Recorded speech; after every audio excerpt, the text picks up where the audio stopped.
Hola, ¿qué tal? ¿Cómo están? El día de hoy vamos a abordar Análisis de la fobia de un niño de 5 años, texto de 1909 por Sigmund Freud.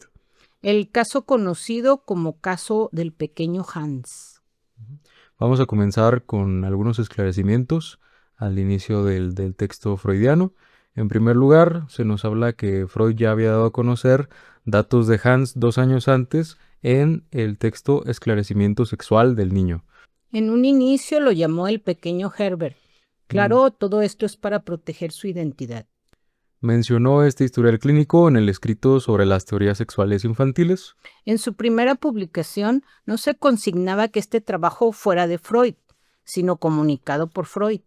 Y finalmente se dio publicidad a este trabajo con el expreso consentimiento del padre del pequeño Hans, que como sabemos era adepto a las teorías freudianas y era de los discípulos, se podría decir, más cercanos de Freud, el cual voluntariamente quería experimentar y tratar con teoría psicoanalítica y abordarla dentro de la educación de su infante.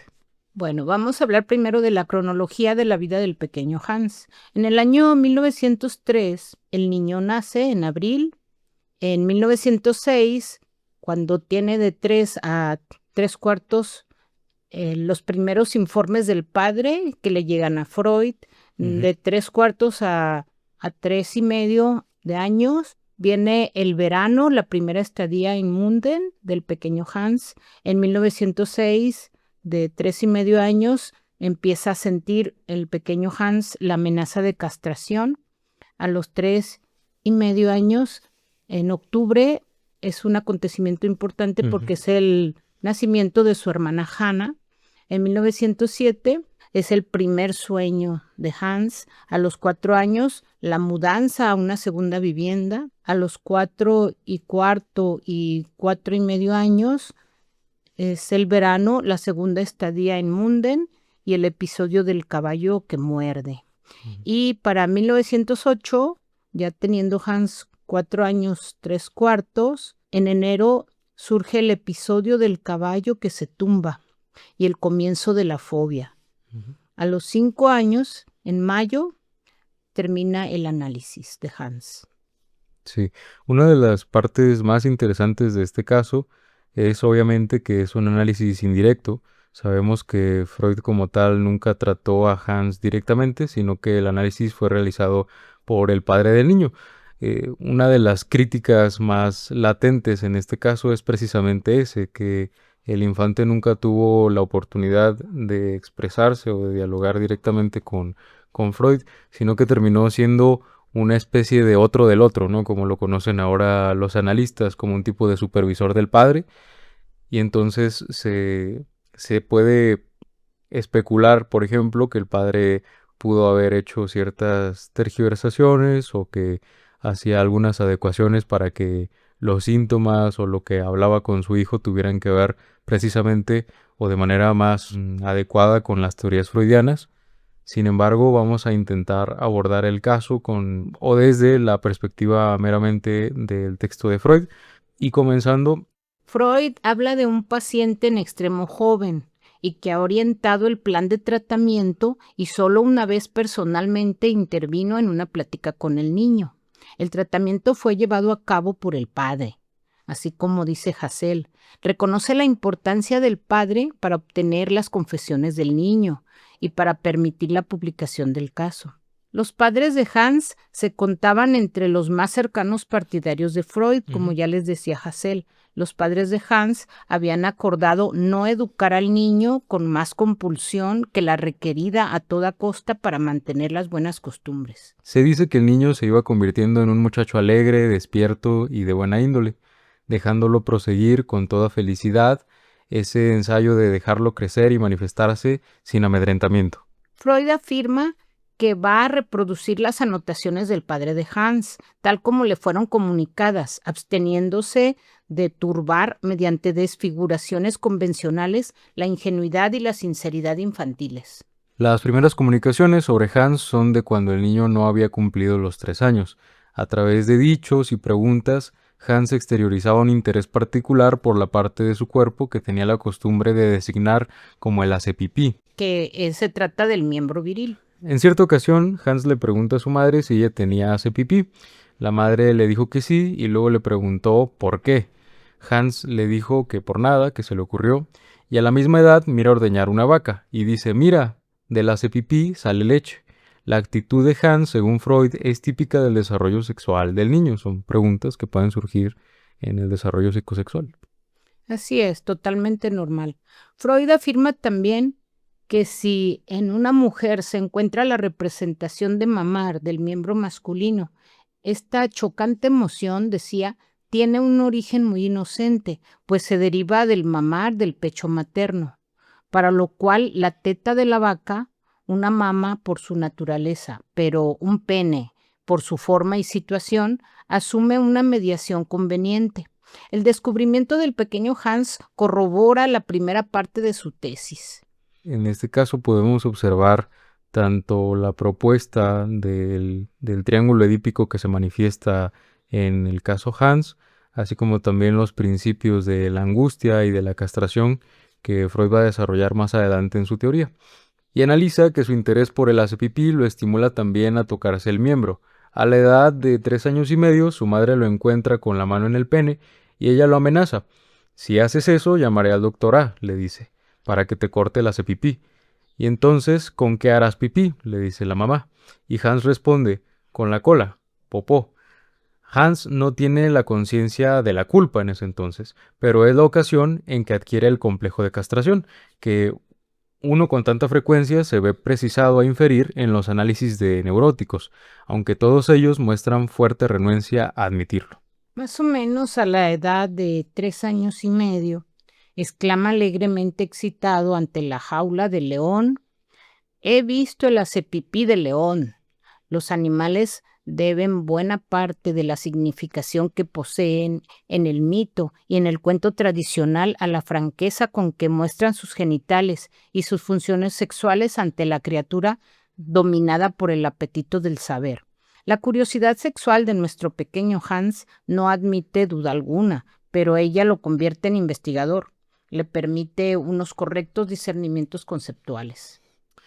Al rato agrega reflexivo que un perro y un caballo tienen un hace pipí y una mesa y un sillón no.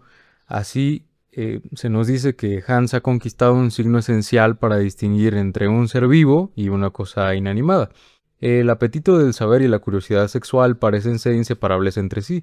La curiosidad de Hans se extiende muy particular hacia sus padres. Hans a los 3 años con 3 cuartos le pregunta al papá que si también tiene un hace pipí. El padre responde sí, naturalmente. Hans, pero si nunca te lo he visto cuando te desvestías. Otra vez tenso, ve cómo su madre se desviste para meterse en la cama. Ella pregunta, pues ¿por qué me miras así? Y Hans le contesta, solo para ver si tú también tienes hace pipí. Y la mamá le dice, y esto es un hito me parece, o algo muy observado en este caso, es que la madre responde, naturalmente, ¿no sabías? Y Hans le responde, no, pensé que como eras tan grande, tendrías un hace pipí como el de un caballo. Reparemos en esta expectativa del pequeño Hans, porque más tarde cobrará significatividad. El gran acontecimiento de la vida de Hans es empero el nacimiento de su hermanita Hannah, que se produjo cuando tenía 3 años y medio. El comportamiento en esa ocasión fue anotado enseguida por el padre. A las 5 de la mañana, cuando empezó el trabajo de parto, la cama de Hans fue llevada a la habitación contigua. Ahí despierta a las 7 y escucha el gemir de la parturienta, sobre lo cual pregunta, ¿por qué tose mamá? Y después de una pausa añade, es seguro que hoy viene la cigüeña. Más tarde lo llevan a la cocina. Ve la maleta del médico en el vestíbulo y pregunta, ¿qué es esto? A lo cual se le responde, una maleta. Y entonces, con convicción, hoy viene la cigüeña. Tras el alumbramiento, la partera se llega hasta la cocina y Hans oye cómo ordena que preparen un té, ante lo cual él dice, ajá, porque mami tiene tos, le dan un té. Luego lo llaman al dormitorio, pero no mira a la mamá, sino a los recipientes con agua y sangre que aún están allí, y observa extrañado, señalando la vasinilla llena de sangre, diciendo, pero de mi hace pipí no sale nada de sangre. Todas sus sentencias muestran que él relaciona lo insólito de la situación con la llegada de la cigüeña. Pone un gesto tenso, muy desconfiado frente a todo lo que ve, y sin duda se ha afianzado en él la primera desconfianza hacia esta cigüeña. Hans se muestra muy celoso con la recién venida, y cuando alguien la alaba, la encuentra linda, etcétera, dice enseguida burlón. Pero si todavía no tiene dientes. En efecto, cuando la vio por primera vez, quedó muy sorprendido de que no pudiera hablar, y opinó que no podía hacerlo porque no tenía dientes. Los primeros días, como es lógico, quedó muy relegado y de pronto contrajo una angina. En medio de la fiebre se le oyó decir: pero si yo no quiero tener ninguna hermanita. Pasado medio año más o menos, quedaron superados los celos, y él se vuelve un hermano tan tierno como consciente de su superioridad. Un poco después, Hans presencia el baño de su hermanita de una semana de edad. Observa, pero, dice Hans, su hace pipí es todavía chico, tras lo cual agrega, como a modo de consuelo, ya cuando crezca se le hará más grande. Más o menos a la misma edad de 3 años, 3/4, Hans brinda el primer relato de un sueño. Dice, hoy, cuando estaba dormido, he creído que yo estoy en Munden con Mariette. Mariette es la hija del propietario de la casa, tiene 13 años y ha jugado a menudo con él. Cuando el padre le cuenta a la madre su sueño en presencia de él, Hans le observa, rectificándolo. No con Mariette, yo totalmente solo con Mariette. Nos dice Freud que también tan a menudo sucede en las investigaciones sexuales de los niños. Aquí, tras el error, se esconde una pieza de discernimiento correcto. En verdad, también la niñita posee un pequeño hace pipí, que nosotros llamamos clítoris. Si bien es cierto que no crece, sino que permanece atrofiado. Con respecto de esto último, cabe hacer aquí la siguiente puntualización. En el verano de 1906, dice el padre que Hans estuvo en Munden, donde pasaba el día correteando con los hijos del propietario de la casa. Cuando ellos parten de ahí, creen que la despedida y la mudanza a la ciudad le resultarían penosas para Hans, pero para sorpresa no fue así. El padre dice, lo alegró de manera evidente y durante muchas semanas contó muy poco acerca de Munden. Solo pasado ese tiempo le afloraron recuerdos, a menudo vivamente coloreados, sobre su estancia en Munden. Nos dice también el padre que desde hace unas 4 semanas el niño procesa estos recuerdos en fantasías. Fantasea que juega con los niños Berta, Olga y Fritzl. Habla con ellos como si estuvieran presentes y es capaz de entretenerse así durante horas. Ahora que tiene una hermana y a todas luces le da que hacer el problema del origen de los hijos, llama a Berta y Olga sus hijas. Y en alguna ocasión ha agregado: también a mis hijas Berta y Olga las trajo la cigüeña. Ahora que lleva 6 meses ausente, su sueño evidentemente debe comprenderse como una expresión de su añoranza de Munden. Hasta aquí el padre señaló por anticipado que con su última exteriorización sobre sus hijos, que los trajo la cigüeña, Hans contradice en voz alta una duda que alberga en su interior. El padre dice que cuando dibuja para Hans, que en este último tiempo ha visitado con asiduidad Schönbrunn, una jirafa, Hans dice, dibújale también el acepipí. El papá responde, dibújalo tú mismo. Entonces él agrega a la figura de la jirafa la siguiente raya, una raya que traza corta y después le agrega un tramo señalando, el hace pipí es más largo. El papá dice que pasa con Hans junto a un caballo que orina y dice, el caballo tiene el hace pipí abajo como yo.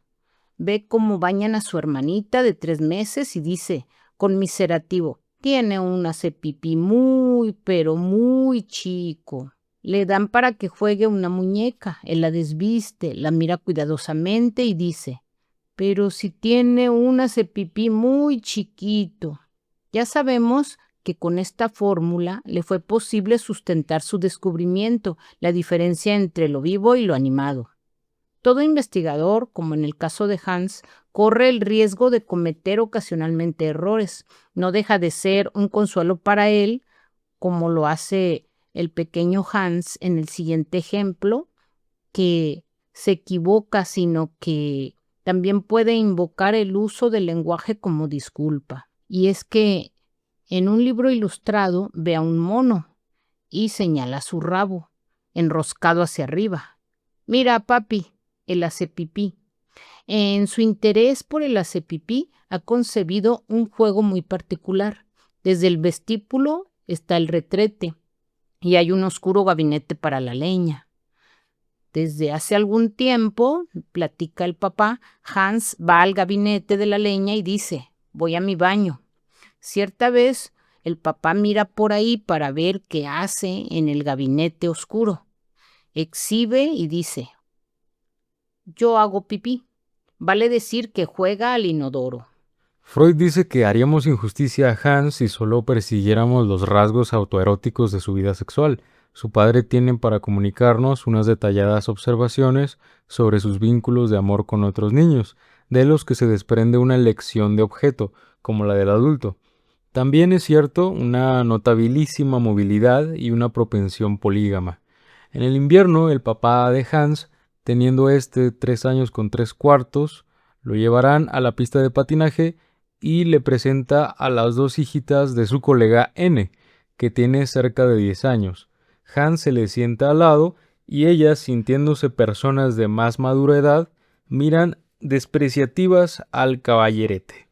Él las contempla lleno de veneración, lo que no les causa impresión alguna. No obstante, Hans solo habla de ellas como de mis niñitas. ¿Dónde están mis niñitas? ¿Cuándo vienen mis niñitas? Y durante algunas semanas se martirizará al padre en casa con la pregunta, ¿cuándo voy de nuevo a la pista de patinaje donde están mis niñitas? Un primo de Hans, de 5 años, está de visita cuando él tiene 4. Hans lo abraza continuamente y a raíz de uno de estos abrazos tiernos le dice, te quiero mucho. Es el primer rasgo de homosexualidad con que tropezamos en Hans, pero no el último. A lo que Freud afirmará, nuestro pequeño Hans parece realmente un dechado de todas las perversidades. El padre continúa diciendo que se han instalado en una nueva vivienda, Hans teniendo 4 años. De la cocina, la puerta lleva una ventana a balcón, desde donde se ve un departamento interior enfrente. Ahí Hans ha descubierto a una niñita de 7 a 8 años. Para admirarla, se sienta ahora sobre el escalón que lleva al balcón y así permanecía por horas. Cierta vez que la niñita no se muestra en la ventana a la hora habitual, Hans se inquietaba y cargoseaba a la gente de la casa con las preguntas. ¿Cuándo vuelve la niñita? ¿Dónde está la niñita? Cuando aparece se siente feliz y ya no aparta la mirada del departamento frontero. La vehemencia con la que emerge ese amor a distancia, que halla su explicación en que Hans no tiene camaradas ni compañeritas de juego para su desarrollo normal, es evidente el trato asiduo con otros niños. Ese trato le es dado a Hans cuando, poco después, cuando tiene 4 años y medio, el papá y la mamá se trasladan a la residencia de verano en Munden. En la casa, sus compañeros de juego son los hijos del propietario Franz, cerca de 12 años, First de 8 años, Olga 7 años, Berta 5 años y además los vecinitos Ana de 10 años e incluso otras 2 niñitas de 9 y 7 años, de cuyos nombres ya no me acuerdo. Su preferido es First, a quien a menudo abraza y le asegura su amor. Una vez le preguntan, ¿cuál de las nenitas te gusta más? Y él responde, First. Al mismo tiempo se nos cuenta que Hans es muy agresivo, varonil, conquistador hacia las niñas, las abraza y besuquea, cosa que a Berta en particular parece agradarle. Cierta vez que Berta sale de la habitación, él se le cuelga del cuello y le dice en el más tierno de los tonos, Berta, eres amorosa, lo cual, por lo demás, no le impide besar también a las otras y asegurarle su amor. También le gusta Mariel, de unos 14 años, igualmente hija del propietario, que juega con él. Una noche, cuando lo llevan a acostarse, dice, que Mariet duerma conmigo. Y a la respuesta, no puede ser, torna a decir, entonces que duerma con mami o con papi. Se le replica, tampoco puede ser. Mariet tiene que dormir en casa de sus padres. Y se desarrolla el siguiente diálogo. Hans dice, entonces bajo a dormir con Mariet. Mamá, ¿quieres realmente separarte de mami para dormir abajo? Y Hans responde, no, mañana temprano volveré a subir para tomar el desayuno y quedarme por acá. La mamá replica, si realmente quieres alejarte de papi y mami, toma tu casaca, tu pantalón y adiós. Hans toma realmente su ropa y se dirige hacia la escalera para irse a dormir con Mariet. Desde luego, es retenido.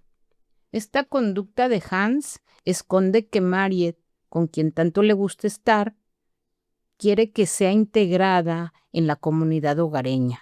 Pero sin duda, como el padre y la madre, si bien no con demasiada frecuencia suelen tener a Hans en su cama, a raíz de este yacer juntos, se han despertado en él sentimientos eróticos y el deseo de dormir junto a Mariet. También tiene un sentido erótico. Yacer en la cama junto al padre y la madre es para Hans, como para todos los niños, una fuente de emociones eróticas. Nuestro pequeño Hans se comporta ante el desafío de la madre como un auténtico varón, a pesar de sus veleidades homosexuales. También en el siguiente caso, dijo Hans a su mami, escucha, me gustaría muchísimo dormir con la niñita. Este caso nos da abundante ocasión para divertirnos, pues Hans se comporta aquí realmente como un grande enamorado. Se relata también que a la hostería donde concurrían a almorzar desde hacía algunos días, una linda niña de unos 8 años, de quien Hans naturalmente se enamoró enseguida, giraba de continuo el cuello en su silla para mirarla de reojo. Después de haber comido, se instalaba cerca para coquetear con ella. Si la niñita retribuía su mirada, él enseguida, avergonzado, dirigía la suya al lado opuesto. Su comportamiento era desde luego una gran diversión para todos los clientes de la hostería. Cada día, cuando lo llevaba ahí, preguntaba, ¿crees que la niñita estará hoy? Cuando por fin llegaba ella, él se ponía todo colorado como un adulto en un caso similar. Cierta vez se acercaba al padre dichoso y le cuchicheaba. Escucha, ya sé dónde vive la niñita. En tal y tal lado la he visto cuando subía las escaleras. En tanto que se mostraba agresivo con las niñas de la casa, es aquí donde se comportaba como un admirador que suspiraba platónicamente, además de haber consignado que le gustaría dormir con ella. Estaba Hans tan emocionado por la expectativa de que la niñita vendrá a él, que por primera vez no duerme la siesta, sino que se revuelve de un lado a otro en la cama. Eso le dice el papá a Freud. La mamá le pregunta al niño, ¿por qué no duermes? ¿Acaso piensas en la niñita? A lo cual Arrobado responde, sí. Además, al volver a la hostería, a la casa, ha contado a todo el mundo. Escucha, hoy viene conmigo la niñita. Y Mariet, de 14 años, informa que sin cesar ha preguntado, escucha, ¿crees que ella me querrá? ¿Crees que me dará un beso si yo la beso? Y cosas de ese tenor. Pero a la tarde llueve y así se suspende la visita, de lo cual Hans se consuela con Berta y Olga. Hans a los 4 años, con un cuarto, a la mañana, como todos los días, es bañado por su mamá. Y tras el baño, secado y entalcado, específicamente cuando la mamá le entalca el pene, y por cierto con un cuidado para no tocarlo, Hans dice, ¿por qué no pasas el dedo ahí? Y la mamá responde, porque es una porquería. Hans le dice, ¿qué es una porquería? ¿Y por qué? La mamá, porque es indecente. Y Hans riendo, responde, pero gusta. Un sueño que nuestro Hans tuvo por la misma época contrasta de manera muy llamativa con el descaro que ha mostrado hacia su madre. Es su primer sueño que se ha vuelto irreconocible por desfiguración, pero la perspicacia del padre consiguió solucionarlo. Hans, de 4 años y un cuarto, en su sueño dice: hoy a la noche he pensado, ¿quién quiere venir conmigo? Entonces, en el sueño alguien dice yo. Entonces, tiene que hacer pipí. Hans, desde hace algunos días, juega con los hijos del propietario de la casa, entre ellos sus amiguitas Olga, de 7 años, y Berta, de 5, a diversos juegos de sociedad y de prendas. ¿De quién es la prenda que tengo yo? Mía es. Entonces, se determina lo que la persona debe de hacer. El sueño imita a ese juego de prendas, solo que Hans desea que quien trajo la prenda no sea condenado a los usuales besos o bofetadas, sino a hacer pipí. Más precisamente, alguien tiene que hacerlo hacer pipí. Según la interpretación, el sueño reza, pues traducido, yo juego con las niñitas a las prendas. Yo pregunto, ¿quién quiere venir conmigo? Ella, Berta o Olga, responden, yo. Entonces, aquella que dice yo tiene que hacerme hacer pipí, asistirlo a orinar. Es claro que el hacerlo hacer pipí, para lo cual al niño le abren los calzones y le sacan el pene, está para Hans teñido de placer. Cuando va de paseo es casi siempre el padre quien presta ese auxilio al niño, lo cual da ocasión para que sobre el padre se fije una inclinación homosexual. Relata después el padre. Ayer, cuando lo hice ir al baño, me dijo por primera vez que debía conducirlo detrás de la casa para que nadie pudiera mirarlo, y agregó, el año pasado, cuando he hecho pipí, Berta y Olga han mirado. Eso significa, creo, dice el papá, que el año pasado le era grato ese mirar de las niñas, pero ahora ya no lo es. El placer de exhibición sucumbe ahora a la represión. Como el deseo de que Berta u Olga lo miren hacer pipí, o lo hagan hacer pipí, es ahora reprimido, desalojado o suplantado de su vida, he ahí la explicación para que se presente en el sueño, donde se ha procurado un lindo disfraz mediante el juego de prendas. Desde entonces observo repetidas veces que no quiere ser visto cuando hace pipí, dice el papá. De la época que siguió al regreso a Viena, el padre ha fijado aún esta observación. Hans, cuando tiene 4 años y medio, mira de nuevo cómo bañan a su hermanita y empieza a reír. Se le pregunta, ¿por qué ríes? Contesta, me río del cepipí de Hannah. ¿Por qué? Porque el cepipí de Hannah es muy bonito. La respuesta es naturalmente falsa. El cepipí se le hace cómico. Por otra parte, es la primera vez que admite de ese modo, en vez de desmentirla, la diferencia entre genital masculino y femenino.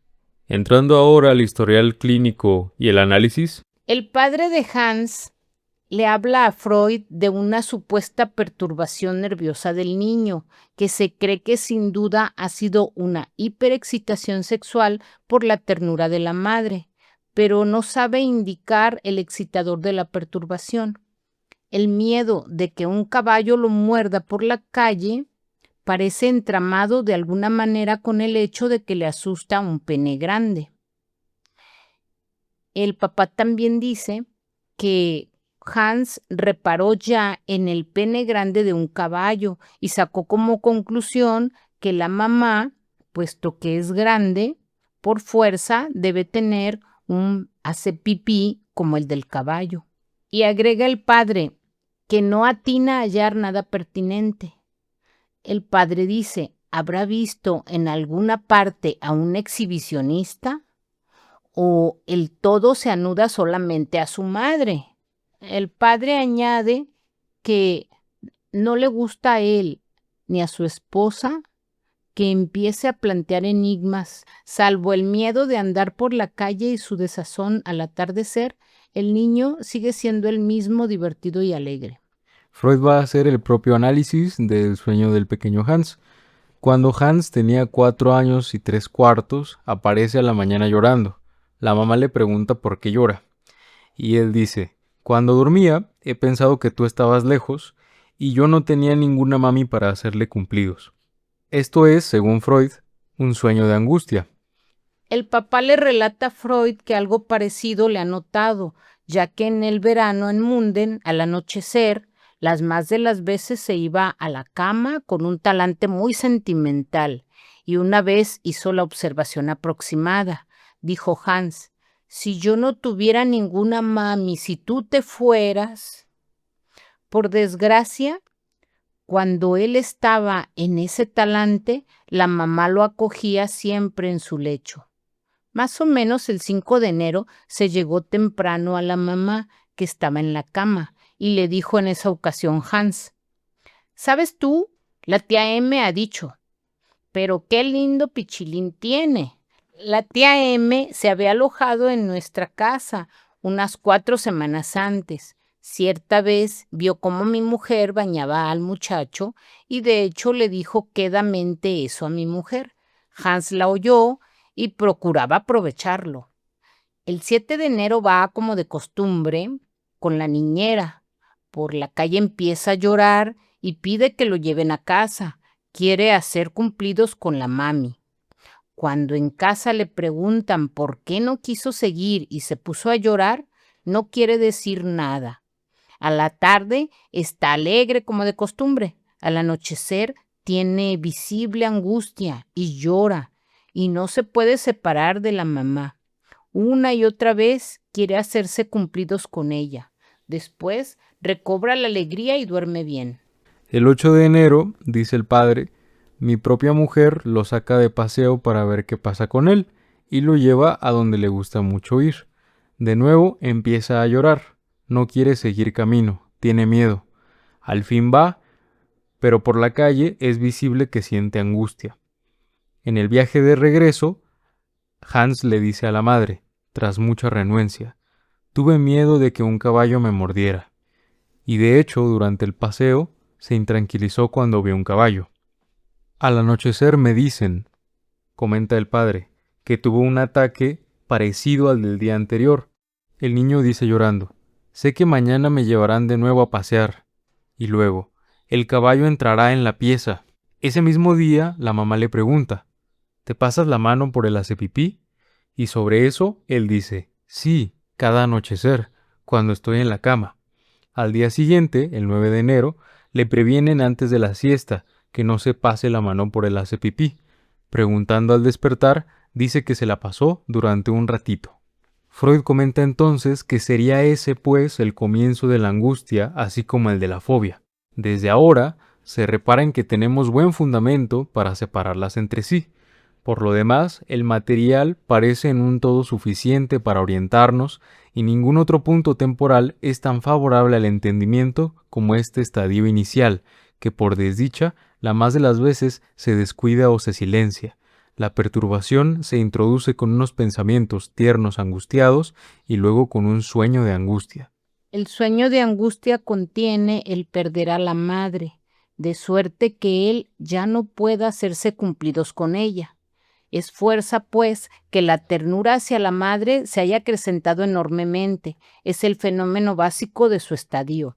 Recordemos además, por vía confirmatoria, sus 2 intentos de seducir a la madre, el primero de los cuales se produjo todavía en el verano y el segundo un simple encomio de su genital poco antes de que estallara su angustia a andar por la calle. Es esta acrecentada ternura por la madre lo que súbitamente se vuelca en angustia, lo que, según dice Freud, sucumbe a la represión, esfuerzo de desalojo. Todavía no sabemos de dónde proviene el empuje para la represión. ¿Acaso resulte meramente de la intensidad de la emoción, no dominable para el niño? ¿Acaso cooperen otros poderes que todavía no discernimos, dice Freud? Esta angustia, que corresponde a una añoranza erótica reprimida, carece al comienzo de objeto, como toda angustia infantil, es todavía angustia y no miedo. El niño, al comienzo, no puede saber de qué tiene miedo, y cuando Hans, en el primer paseo con la muchacha, no quiere decir de qué tiene miedo, es que tampoco él lo sabe. Dice lo que sabe, que por la calle le falta la mamá con quien puede hacerse cumplidos, y que no quiere apartarse de la mamá.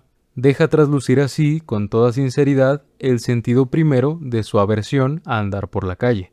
Por otra parte, sus estados, por 2 veces sucesivas repetidos al anochecer antes de acostarse, estados angustiados y no obstante de nítida coloración tierna, prueban que al comienzo de la enfermedad contraída no existía una fobia a andar por la calle o a pasear, ni tampoco a los caballos, mientras que el estado del anochecer quedaría explicado porque al anochecer se angustia mucho, pues antes de meterse en la cama lo asalta reforzada la libido, cuyo objeto es la madre y cuya meta podría ser dormir junto a la madre, es que se ha hecho la experiencia de que en virtud de esos talantes podía en Munden mover a la madre a que lo acogiera en su lecho, y le gustaría conseguir lo mismo en Viena.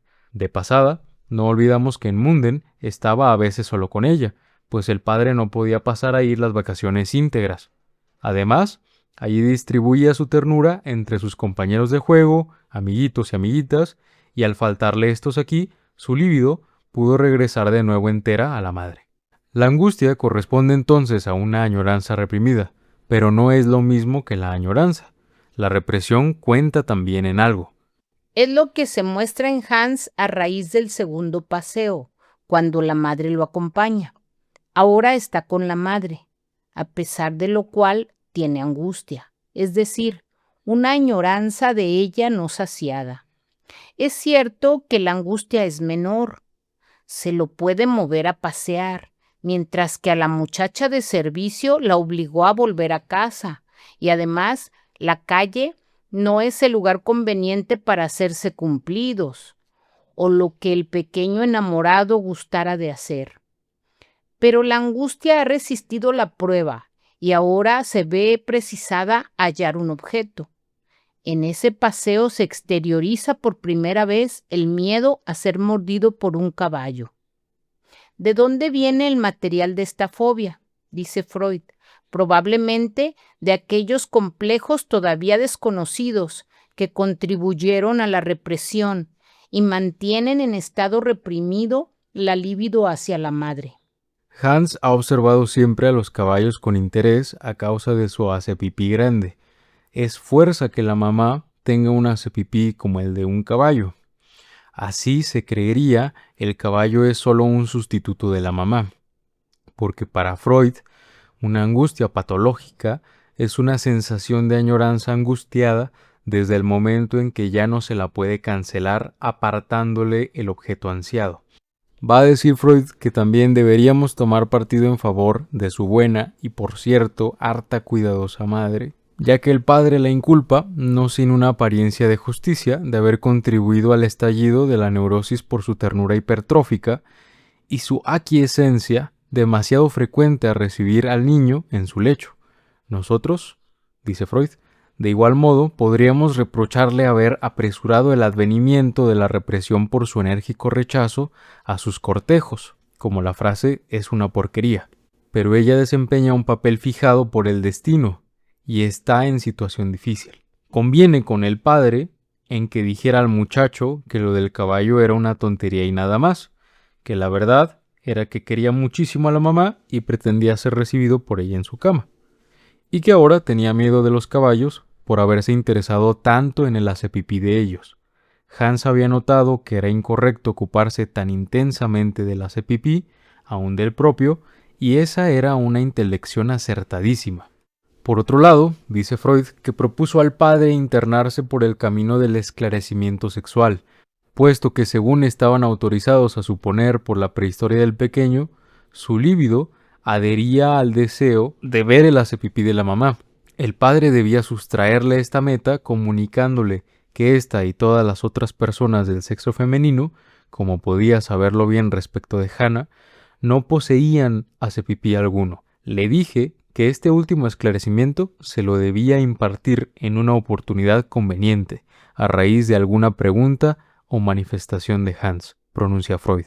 Al esclarecimiento sigue un periodo más tranquilo, en que es posible mover a Hans sin gran dificultad a que vaya de paseo al parque todos los días. Su miedo a los caballos se muda más y más en la compulsión a mirarlos. Dice, tengo que ver a los caballos y entonces me da miedo. El padre lo explica, que después de una influenza que lo postra en cama por 2 semanas, para Hans la fobia vuelve a reforzarse, tanto que no se lo puede mover a salir. A lo sumo va al balcón.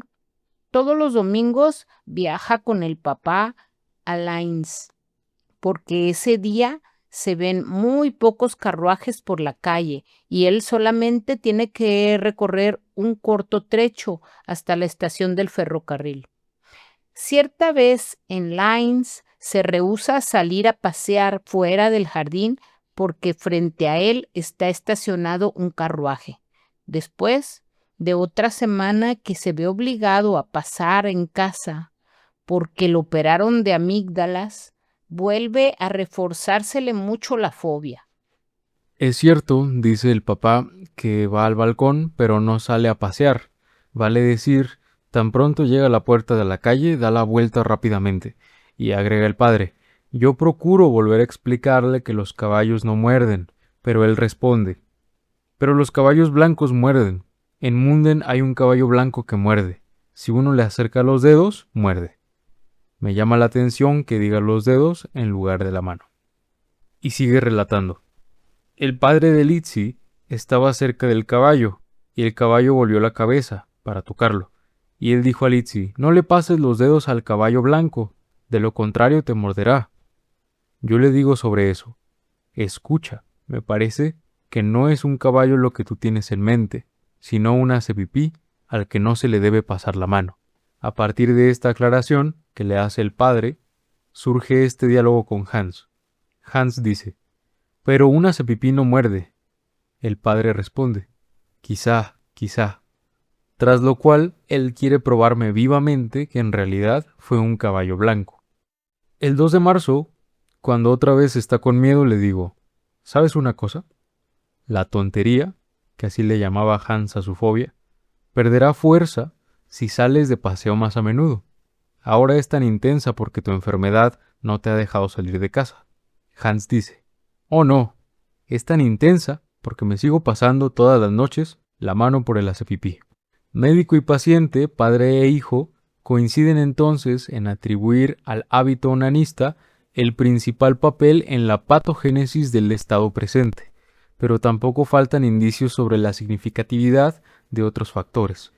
El 3 de marzo, dice el padre, ha ingresado en nuestra casa una muchacha nueva que despierta su particular complacencia. Como ella lo deja montarse a caballito mientras limpia las habitaciones, Hans la llama solo mi caballo, y de continuo la toma del vestido gritándole ¡Jo! El 10 de marzo, más o menos, dice a esta niñera, si haces esto o aquello, tendrás que sacarte toda la ropa, también la camisa. Quiere decir, como castigo, pero es fácil discernir tras ello el deseo. Ella responde, va, ¿y qué hay con eso? Me haré a la idea de que no tengo ni para vestidos. Hans le replica, pero si eso es una chanchada, uno ve entonces el hacepipí. Freud ve en esta escena la antigua curiosidad volcada a un nuevo objeto y, como conveniente a los tiempos de la represión, encubierta con una tendencia moralizante. Para el 13 de marzo por la mañana, el papá le dice a Hans, ¿sabes una cosa? Si no te pasas más la mano por el hacepipí, la tontería, o sea, la fobia, se te irá yendo. Hans dice, pero si ya no me paso más la mano por el hacepipí. Entonces el papá le dice, pero sigues teniendo ganas de hacerlo. Hans dice, sí, vaya, pero tener ganas no es hacer, y hacer no es tener ganas. El papá le contesta, para que no tengas más ganas, hoy te daremos una bolsa de dormir. Tras ello nos vamos a la puerta de la casa, dice el papá, y tiene miedo. Sí, pero visiblemente aliviado por la perspectiva de que la lucha le será más fácil, dice. Bueno, mañana, cuando tenga la bolsa de dormir, se me pasará la tontería, o sea, la fobia. De hecho, tiene mucho menos miedo a los caballos y se muestra bastante tranquilo y deja que pasen los carruajes. El domingo siguiente, 15 de marzo, Hans había prometido viajar con el padre a Linz, Primero se revuelve, pero al final accede a ir. En la calle, por ser pocos los carruajes, Hans se sentía visiblemente bien, y dijo: «Qué lindo que el buen Dios ya ha soltado al caballo». Por el camino, le explicaba el padre que su hermana no tiene un hacepipí como él.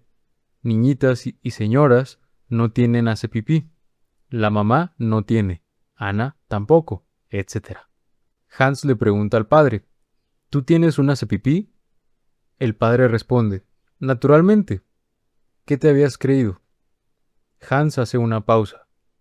«Pero si las nenas no tienen un hacepipí, ¿cómo hacen pipí?».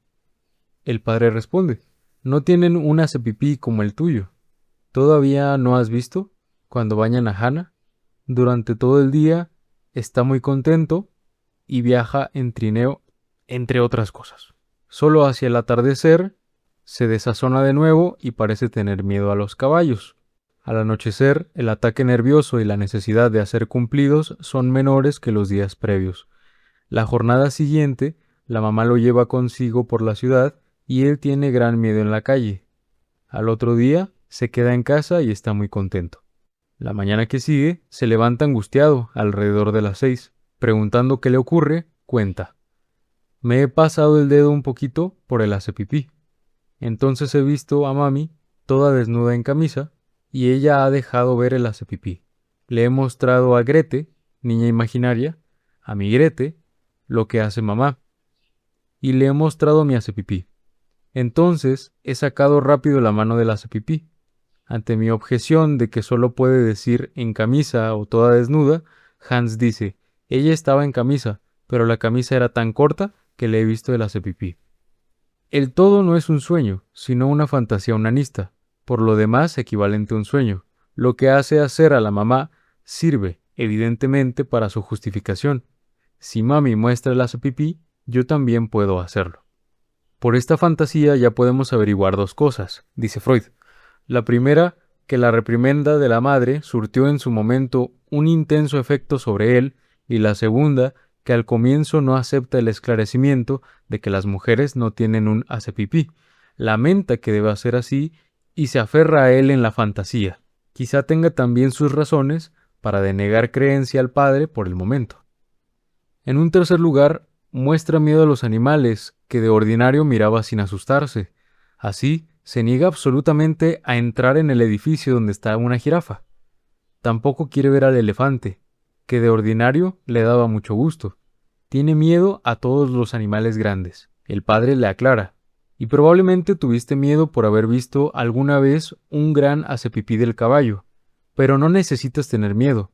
Los animales grandes tienen un hacepipí grande. Los animales pequeños, un hacepipí pequeño». Hans dice: «Y todos los hombres tienen un hacepipí, y el hacepipí crece conmigo cuando yo me hago grande. Ya está creciendo». Con esto concluye la plática. Los días siguientes, el miedo aparece otra vez, un poco mayor. Apenas si osa estar frente a la puerta de la calle, a donde lo llevan después de comer. El dicho consolador de Hans arroja luz sobre la situación y permite corregir un poco las aseveraciones del padre. Es verdad que siente angustia ante los animales grandes, porque ellos lo refuerzan a considerar su gran hacepipí, pero en rigor no se puede decir que a su vez tenga miedo del hacepipí grande. Antes, en efecto, su representación de este último poseía un definido tinte placentero, y con todo celo intentaba procurarse su visión, dice Freud. En este contento se le estropeó luego por el universal trastorno de placer hacia el displacer, que, por un camino no esclarecido aún, ha afectado toda su investigación sexual, y se le estropea además, cosa más clara para nosotros, en virtud de ciertas experiencias y ponderaciones cuyos resultados fueron penosos. De su consuelo, el hacepipí crece conmigo cuando yo me hago grande, se puede inferir que en sus observaciones él comparaba de continuo y ha quedado muy insatisfecho con el tamaño de su propio hacepipí. Los animales grandes le recuerdan ese déficit y por esta razón le resultan desagradables. Pero parece probable que toda esta hilación de pensamiento no le pueda devenir consciente con claridad, por lo cual esta sensación penosa se le muda en angustia. Así, su angustia presente se edifica tanto sobre el placer de antaño como sobre el displacer actual. Una vez establecido el estado de angustia, esta última devora todas las otras sensaciones y a medida que la represión avanza, mientras más son empujadas a lo inconsciente, las representaciones portadoras de afecto que ya habían sido conscientes, todos los afectos pueden mudarse en angustia. Hacemos una pequeña pausa. Esta será la primera parte de 2 para terminar de narrar y puntualizar las partes más importantes del caso Hans descrito por Freud. Gracias por su atención.